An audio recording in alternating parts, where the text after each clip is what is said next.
Session को आगे बढ़ाते हैं और सेक्शन 10 के ऊपर बात करना है आज। सेक्शन 5, 6, 7, 8, 9, 10 की आज बारी है। हम पढ़ेंगे सेक्शन 10। अगर आपको पता हो कि प्रॉपर्टी का जो ट्रांसफ़र है उसके मैनर सेक्शन 7 में आए थे, कैसे आए थे उसमें बताता तो यह है कि हु इज ट्रांसफरर, ट्रांसफरर कौन हो सकता है। तो जो उसका ओनर है, जो इसको ऑथराइज किया गया है, वो ट्रांसफ़र करेगा। पर ट्रांसफ़र कैसे करेगा तो आप सेक्शन 7 में देखेंगे कि वो कर सकता है। इस चार्ट के माध्यम से आप समझें। वो सेक्शन 7 के अकॉर्डिंग ट्रांसफ़र, सेक्शन 7 के अकॉर्डिंग प्रॉपर्टी 4 प्रकार के मैनर से ट्रांसफ़र किया जा सकता है। 4 काइंड ऑफ ट्रांसफ़र के मैनर। एक होली यानी पूर्ण रूप से संपत्ति का अंतरण, दूसरा पार्टली, तीसरा एब्सोल्यूट और चौथा है कंडीशनल, सशर्त। 4 प्रकार से आपको संपत्ति का अंतरण करना है। किसको? ओनर को या ऑथराइज पर्सन को। क्लियर? ठीक है भाई। तो यहाँ पे जोर देना है कंडीशनल ट्रांसफ़र पर। क्लियर? तो इसी के बाद हमने देखा 4 मैनर हो गए हैं। उसी के बाद हमने एक और चार्ट बनाया, उसमें बताया प्रॉपर्टी के अंतरण में शर्तें 2 तरह से लगाई जा सकती हैं। जब कंडीशनल ट्रांसफ़र करेंगे तो उसमें कंडीशन भी लगाई जाएंगी। तो कंडीशन 2 तरह की होती हैं। एक कंडीशन वाइड होगी लेकिन ट्रांसफ़र वैलिड होगा। यानी जब आप कंडीशंस लगाएंगे कंडीशनल ट्रांसफ़र में तो कंडीशन कुछ ऐसी होंगी कि वो कंडीशन तो वाइड हो जाएंगी, शून्य हो जाएंगी और ट्रांसफ़र वैलिड हो जाएगा। एक तरह की ये कंडीशन है। दूसरे तरह की है कि कंडीशन वाइड और ट्रांसफ़र भी वाइड। तो ये जो कंडीशन लग रही हैं ये 2 तरह की लग रही हैं। एक का मैंने बताया है कि कंडीशन वाइड लेकिन ट्रांसफ़र वैलिड। दूसरा बताता है कि कंडीशन वाइड और ट्रांसफ़र भी वाइड। तो कंडीशन वाइड और ट्रांसफ़र वैलिड हो जाएगा सेक्शन 10, 11, 12। यानी 10, 11, 12 कंडीशन का कोई भी प्रभाव नहीं पड़ेगा। कंडीशन वाइड हो जाएंगी और ट्रांसफ़र वैलिड हो जाएगा। लेकिन वही सेक्शन 25 कंडीशन अगर आपने लगाई तो कंडीशन तो वाइड है ही, साथ में वो ट्रांसफ़र भी वाइड है। ये 2 तरह से हम शर्तों को पढ़ते हैं कि कुछ रेस्ट्रिक्शंस, कंडीशंस ऐसी होती हैं कि जो भले ही वाइड हो जाएं पर ट्रांसफ़र वैलिड। इसी को लेके हम आए हैं सेक्शन 10, 11, 12। यानी इसमें कंडीशन तो लगना है तो कंडीशन तो वाइड हो जाना है लेकिन ट्रांसफ़र वैलिड हो जाना है। क्लियर? इसी को हम आज पढ़ रहे हैं आगे।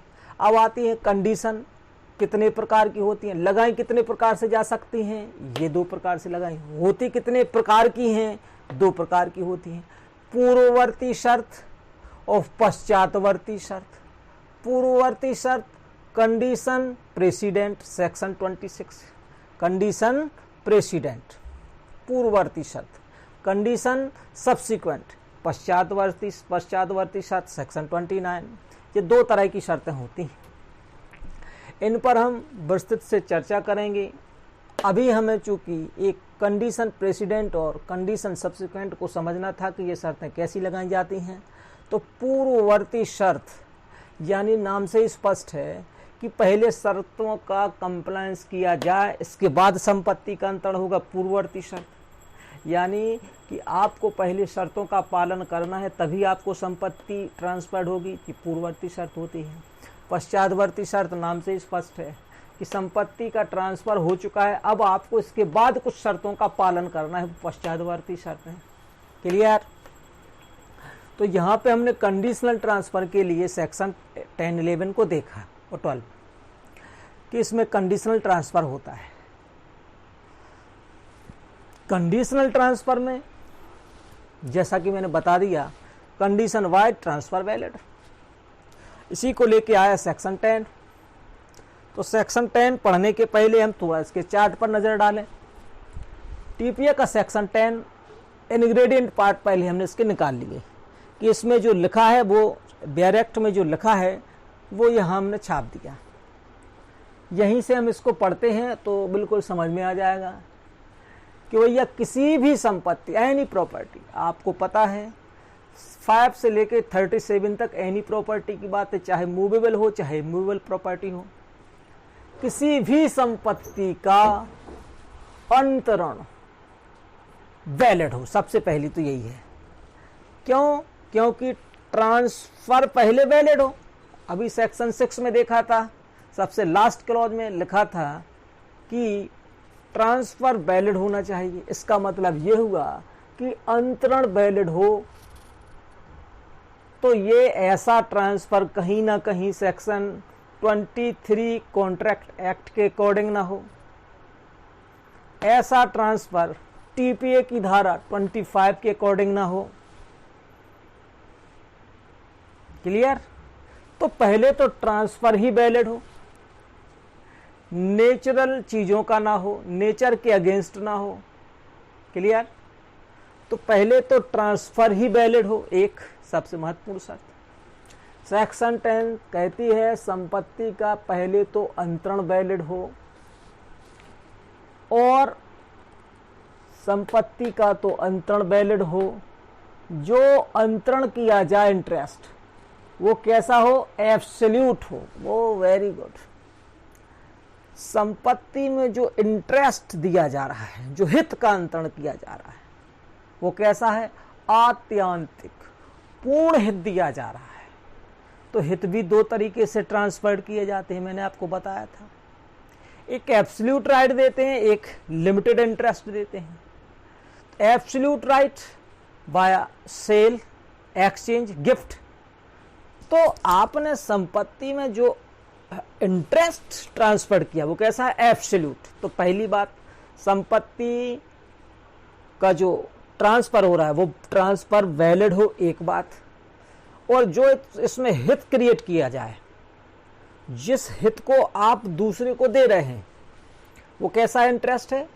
एब्सोल्यूट। दूसरी शर्त देखिए आप, संपत्ति का अंतरण किया जाए, पहला जो कैसा होना चाहिए? एब्सोल्यूट। कोई दिक्कत नहीं यहाँ पे। तो ये पहला अंतरण किया गया हो जो एब्सोल्यूट हो। क्लियर? दूसरा, ऐसा जो इंटरेस्ट आपने क्रिएट किया है पर जो भी रेस्ट्रिक्शन लगाई जाए वह पूर्ण रूप से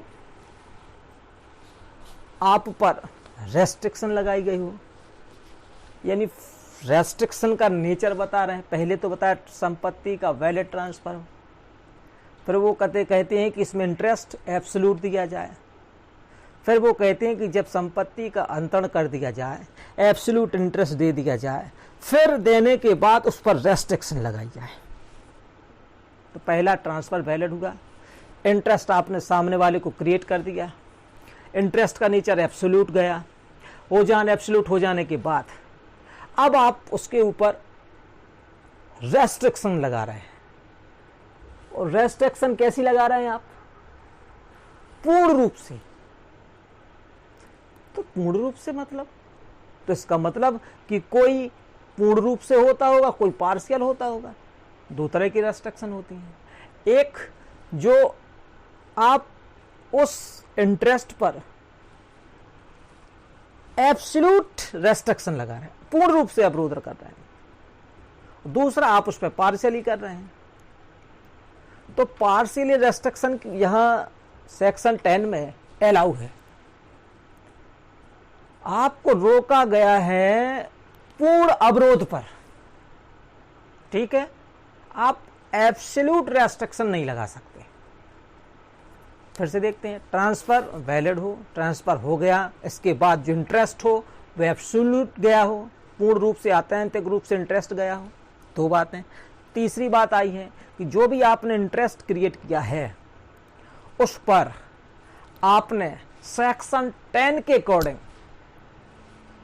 पूर्ण रूप से रेस्ट्रिक्शन लगा दिया हो।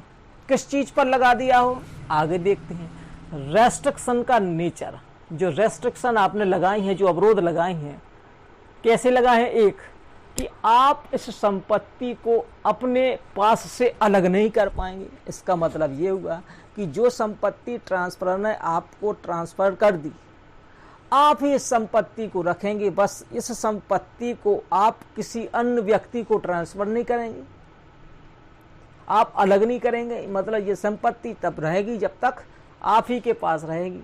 ये वो कहता है जब आप होली ट्रांसफर में इंटरेस्ट क्रिएट कर रहे हैं, एब्सोल्यूट इंटरेस्ट दे रहे हैं, देने के बाद फिर आप उस पर रेस्ट्रिक्शन भी लगा रहे हैं, और वो भी कैसी लगा रहे हैं, पूर्ण रूप से अवरोध लगा रहे हैं। क्या लगा रहे हैं कि आप इस प्रॉपर्टी को अपने पास से अलग नहीं करेंगे। इसका मतलब ये कि आप उसको सेल नहीं कर सकते हैं, आप अपनी किसी को दान नहीं कर सकते हैं, आप इसका एक्सचेंज नहीं कर सकते हैं, आप इस संपत्ति में किसी को एंजॉयमेंट का राइट नहीं दे सकते हैं, आप अपने पास ही रखेंगे भैया।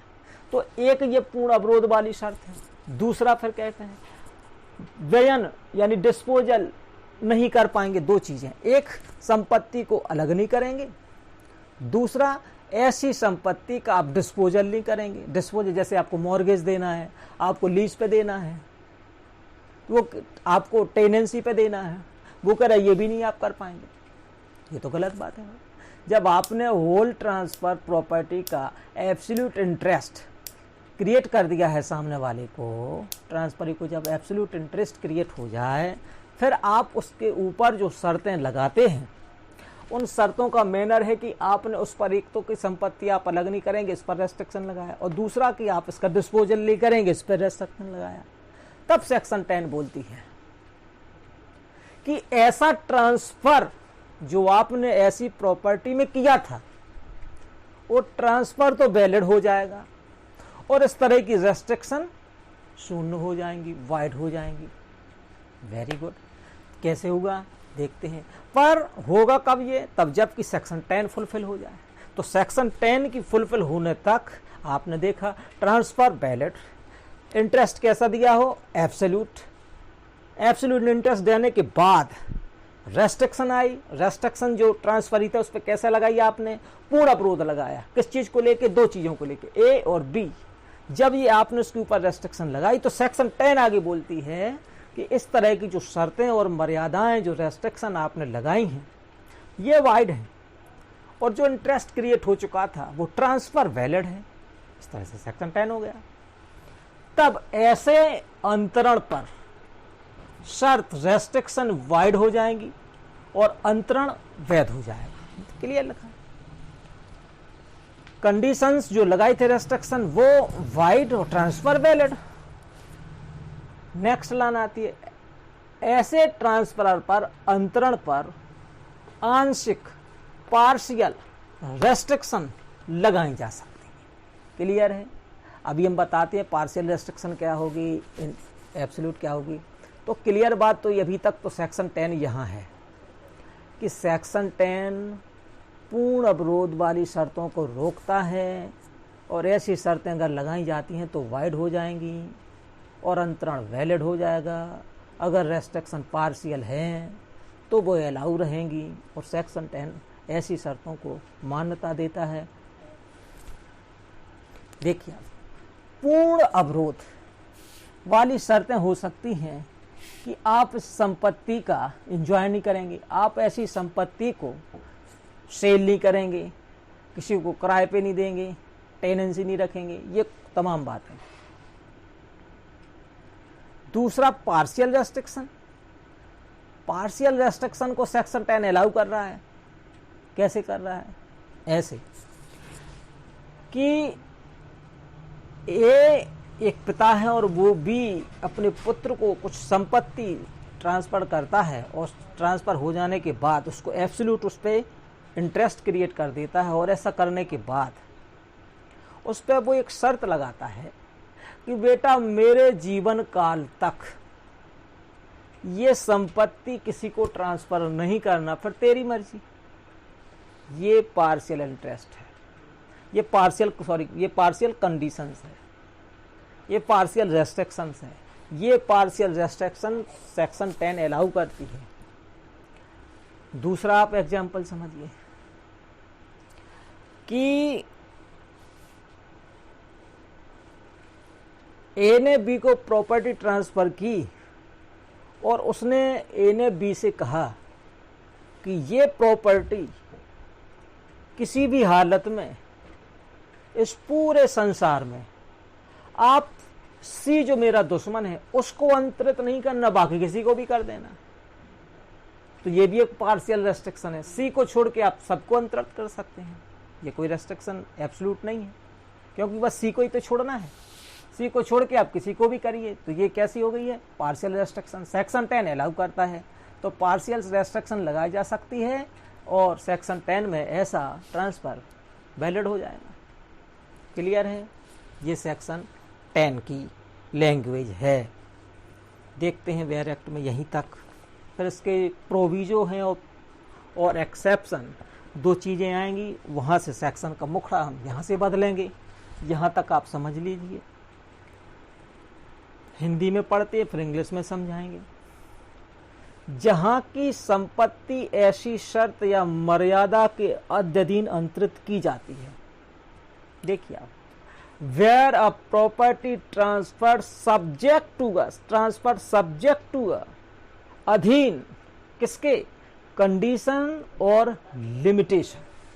ऐसी शर्त या मर्यादा के अधीन सब्जेक्ट अंडर में रहते हुए संपत्ति को अंतरित किया जाता है। जो अंतरिती या उसके अधीन दावा करने वाले व्यक्ति को, यानी ट्रांसफरी और जो ट्रांसफरी के एलार होंगे उनको, दावेदार वही तो होंगे, यानी ट्रांसफरी या उसके दावेदार करने वाले व्यक्ति को संपत्ति में अपने हित को अलग करने या व्ययन करने से आत्यांतक अवरुद्ध करती है, एब्सोल्यूट रोकती है, वहाँ ऐसी शर्त या मर्यादा शून्य होगी और ऐसा अंतरण वैध हो जाएगा। यहाँ तक भैया ये सेक्शन 10 आई है। यानी अगर इंग्लिश में जाएं तो where a property is transfer subject to a limitation or condition absolute restraining the transferee or any person claiming under him from parting with or disposal of his interest in the property. तो ऐसे restriction void और transfer valid. तो यहां पे हमने यही सबसे पहले निकाला था कि एक ट्रांसफर वैलिड किया गया हो, ट्रांसफर में जो संपत्ति अंतरित की जाए वह कैसी हो?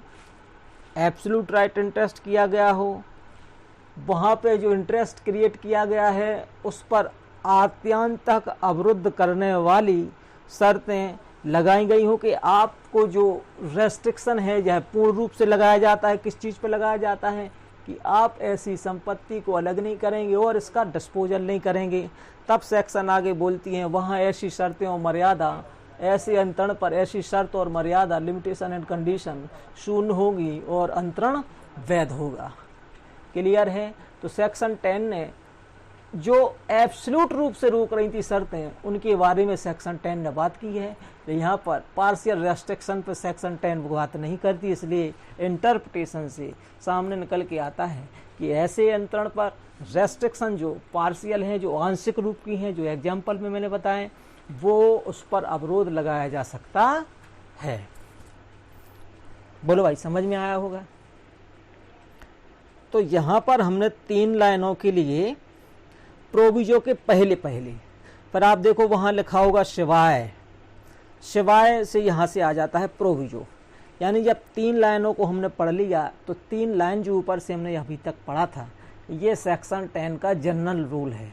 2 भागों में बटा हुआ सेक्शन 10, एक जनरल रूल की बात करता है तो दूसरा उसके एक्सेप्शन, प्रोविजो, प्रोवाइडेड, परंतु अपवाद की बात करता है। क्लियर? तो ये सेक्शन 10 यहाँ तक आया।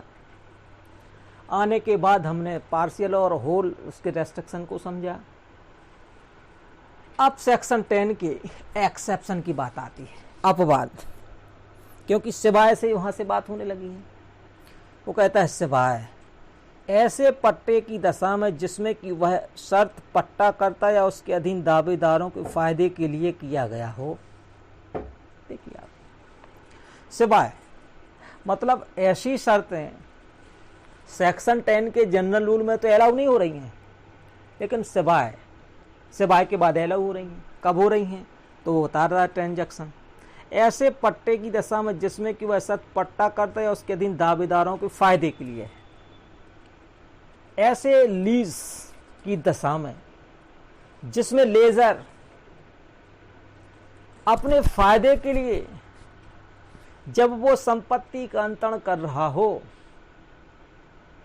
जब लेजर संपत्ति का अंतरण वाया लीज के माध्यम से किसी सामने वाले लेजी को उस लीज के तहत संपत्ति का अंतरण कर रहा हो, यानी लेजर लीज के माध्यम से जब लेजी में संपत्ति का ट्रांसफर कर रहा हो, ऐसी दशा जब अगर आ जाए, तब ये सेक्शन 10 के अपवाद स्वरूप ये बात आती है कि पहला, ऐसा ट्रांजैक्शन कैसा हो?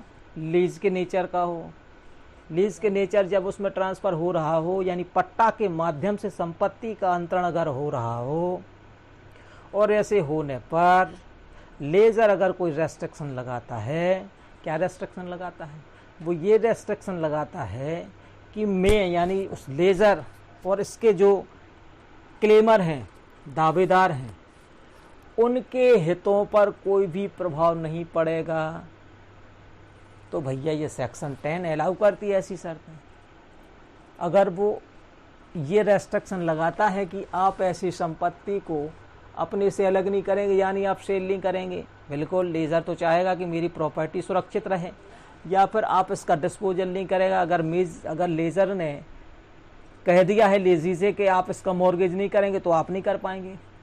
क्यों? क्योंकि वो अपने इंटरेस्ट सेव करना चाहता है। तो इस तरह से अगर ऐसा ट्रांजैक्शन लीज है, तो लेजर अपने हितों की रक्षा के लिए इस तरह की अगर वो शर्तें और मर्यादा, लिमिटेशन, कंडीशन लगाता है, तो यह एक अपवाद के स्वरूप सेक्शन 10 को वायड नहीं करती और ऐसा ट्रांजैक्शन वैलिड होगा, भले ही उसमें इस तरह की शर्तें क्यों ना लगा दी गई हों। क्लियर? मुझे यहाँ लिखा है अगर ऐसी, तो ये सेक्शन 10, अगर ऐसी संपत्ति का पट्टा किया गया है, लीज किया गया है, लीज के ट्रांजैक्शन में लेजर ऐसी लेजी पर रेस्ट्रिक्शन लगा सकता है। और आइए उसी के सेक्शन 10 के आगे चलते ही हैं। फिर आया है, पहले आया था सिवाय, फिर अब आया है परंतु, यानी एक सिवाय के रूप में रेस्ट्रिक्शन है, एक्सेप्शन है, और एक परंतु मीन्स प्रोविजो के रूप में रेस्ट्रिक्शन है। ये भी समझिए दूसरा प्रोविजो क्या कहता है। वो कहता है कि संपत्ति, तो पहला ये जो प्राइवेट प्रोविजन इंग्लिश में, और जरा प्रोवाइडर को देखें हम इसको, एक्सेप्शन जो भी अपने लीज में पढ़ा है, except in the case of lease where the condition is for the benefit of the lessor और दोज क्लेमिंग अंडर हिम। बिल्कुल क्लियर है। सिवाय उस दशा के तब जबकि condition is for the benefit of the lessor, benefit of the lessor, और इसके जो क्लेमिंग पर्सन है उसके लिए अंडर हिम। ऐसी शर्तों के अधीन अगर लेजर अगर बेनिफिट के लिए, अपने हित के लिए कोई कंडीशन लगाता है, तो ऐसी कंडीशन सेक्शन 10 एक्सेप्शन के तहत मान्य होगी। फिर उसी के बाद एक्सेप्शन के बाद दूसरा आता है प्रोवाइडेड दैट, दूसरा एक्सेप्शन आ गया, दूसरा परंतु आ गया, दूसरा अपवाद आ गया।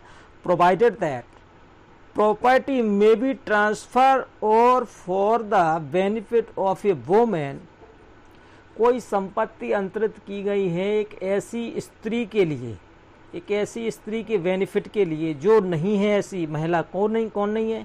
हिंदू नहीं है, मोमडन्स नहीं है, और बुद्ध नहीं है।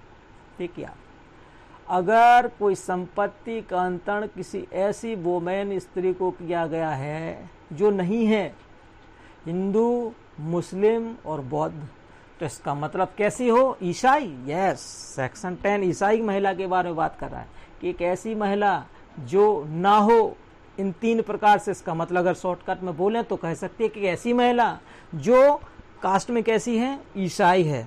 So that shall not have power during the marriage, उसको यह शैल नॉट मैंडेटरी रोका गया है, हैव तो she shall have that, so that she shall not have power during her marriage, during her marriage, जब तक वह विवाहित रहती है उसको यह पावर नहीं होगा टू ट्रांसफर और चार्ज द सेम, कि वह ऐसी संपत्ति को जो कि उसे मिली है, एक ईसाई महिला है, एक ईसाई महिला जिसको ये संपत्ति मिली हुई है, ऐसी ईसाई महिला ऐसी संपत्ति को सेम बेनिफिशियल इंटरेस्ट देयरिन, अपने बेनिफिशियल इंटरेस्ट के लिए जो विवाहित ईसाई स्त्री है, ऐसी विवाहित ईसाई स्त्री जो उस बेनिफिशियल यूज के लिए वो जो संपत्ति मैरिज के दौरान उसके पास है, ऐसी संपत्ति पर वो संपत्ति का अंतरण नहीं कर सकती। कैसी बात आई है, समझिए।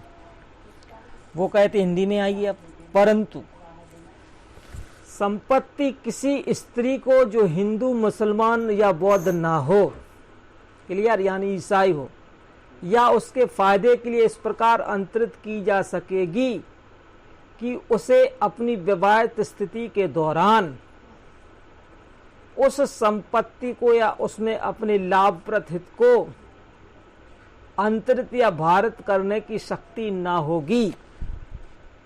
यानी सेक्शन 10 दो अपवादों की बात कर रहा है। फर्स्ट आपको मैंने लेजर के तौर पर बता दिया था कि वो लेजर लीज की दशा में रेस्ट्रिक्शन लगा सकता है। सेक्शन 10 एक और अपवाद लेके आ रहा है। वो ये कह रहा है कि अगर कोई ईसाई महिला है और ईसाई महिला विवाह के दौरान अगर उसको अगर कोई संपत्ति अंतरित करना है, तो अगर वो विवाह के दौरान कोई ईसाई स्त्री इस तरह की संपत्ति अंतरित करती है, तो अगर ऐसी विवाहित स्त्री को संपत्ति अंतरित किया जाना है, यानी कि सेक्शन 10 का जो प्रोवाइडो है, जो प्रोवाइडेड डेथ लिखा है, वो ये कह रहा है कि अगर कोई संपत्ति जो ईसाई स्त्री को संपत्ति अंतरित की गई है और संपत्ति उसको ट्रांसफर कर दी है, तब जो जिस स्त्री जो ईसाई स्त्री उसको जो संपत्ति अंतरित की गई है, वो संपत्ति अगर उसको ट्रांसफर हो गई है, तो वो विवाह के दौरान ड्यूरेशन पीरियड जितना उसका मैरिज का होगा, उस पीरियड के दौरान अगर उस पर ये शर्तें लगा दी जाती हैं कि आप ऐसी संपत्ति को अलग नहीं करेंगे और या आप इसका डिस्पोजल नहीं करेंगे, तो ये दोनों ही शर्तें वैध होंगी, ये और ट्रांसफर वैलिड होगा। यहाँ पे जस्ट अपोजिट आ रहा है, ये दोनों ही शर्तें वैलिड हैं, ऐसी शर्तें आप लगा सकते हैं, लेकिन शर्त एक है कि महिला ईसाई हो, क्रिश्चियन हो, प्लस मैरिड हो, प्लस अगर उसको दोनों चीज़ों कंप्लीट होने पर ये दो रेस्ट्रिक्शन लगा दी जाती हैं, तो सेक्शन 10 प्रोविजो के रूप में दोनों ही शर्तों को मान्यता प्रदान करता है और ऐसी शर्तों पर ट्रांसफर वैलिड रहेगा और कंडीशन भी वैलिड रहेगी। जबकि अगर ईसाई स्त्री हटा दी जाए और हिंदू महिला को ले आ जाए, और हिंदू महिला हो या बुद्ध हो या मुस्लिम हो, और उसको विवाह के दौरान कोई संपत्ति अंतरित की जाए, तब आप ऐसी शर्तें उसके ऊपर नहीं लगा सकते। लेकिन अगर ईसाई महिला है तो ईसाई महिला पे आप ये लगा सकते हैं। ये सेक्शन 10 का कहना है। तो इस तरह से सेक्शन 10 पूर्ण रूप से पब्लिक पॉलिसी पर आधारित सेक्शन है। सेक्शन 10 जो पूरा का पूरा है पब्लिक पॉलिसी पे आधारित इसलिए है क्योंकि लेजिस्लेटिव का यह मानना है कि संपत्ति का ज्यादा से ज्यादा लोगों तक फैलाव हो, होल्डिंग आउट हो, एक व्यक्ति से दूसरे, दूसरे से तीसरे में ये फैलाव हो, समाज के हर वर्ग तक ये संपत्ति का फैलाव किया जाए। इसलिए इसके ट्रांसफर पर अगर रेस्ट्रिक्शन लगाई जाती हैं तो रेस्ट्रिक्शन को शून्य वाइड कर दिया जाए और ऐसे ट्रांसफ़र को वैलिड कर दिया जाए। तो कुल मिला के अगर हम कह दें कि free and independent transaction transfer के संबंध में हो, यही इसकी पब्लिक पॉलिसी की अवधारणा है जो सेक्शन 10 बताता है। तो सेक्शन 10 इंग्रेडिएंट पार्ट। अब एक और बात आती है, विल। तो क्या भैया विल में क्या रेस्ट्रिक्शन लगाई जा सकती हैं? अगर ये व्यक्ति बी को बिल में कोई प्रॉपर्टी देता है और उस पर ये रेस्ट्रिक्शन लगाता है कि भैया मैंने तेरे को पूरी संपत्ति अंतरित कर दी और अब हम ये उस पर रेस्ट्रिक्शन लगा रहे हैं कि तुम ऐसा नहीं करोगे, ऐसा नहीं करोगे, ऐसा नहीं करोगे, तो क्या वो रेस्ट्रिक्शन लगा सकता है? तो बिल्कुल लगा सकता है। क्यों? क्योंकि सेक्शन 10 टीपीए की बात कर रही है, ना कि विल की। वसीयत अधिनियम के तहत इस तरह की रेस्ट्रिक्शन लगाएं क्योंकि वहाँ पर टीपीए लागू नहीं होता। क्लियर है? तो विल में भी आप इस तरह की, या फिर कंटिजेंट इंटरेस्ट है, समाश्रित है, आगे पढ़ाएंगे हम वेस्टेड इंटरेस्ट और कंटिजेंट इंटरेस्ट। तो कंटिजेंट इंटरेस्ट में आप इस तरह की रेस्ट्रिक्शन लगा सकते हैं। और नेक्स्ट कुछ बचा क्या?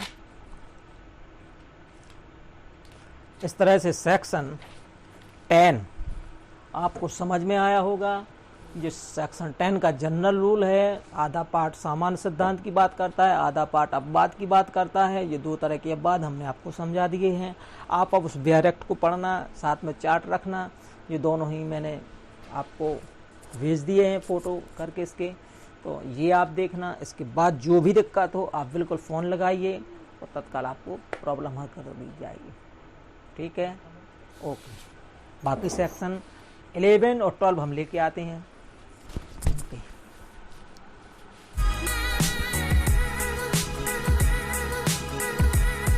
जी हाँ भैया, मैंने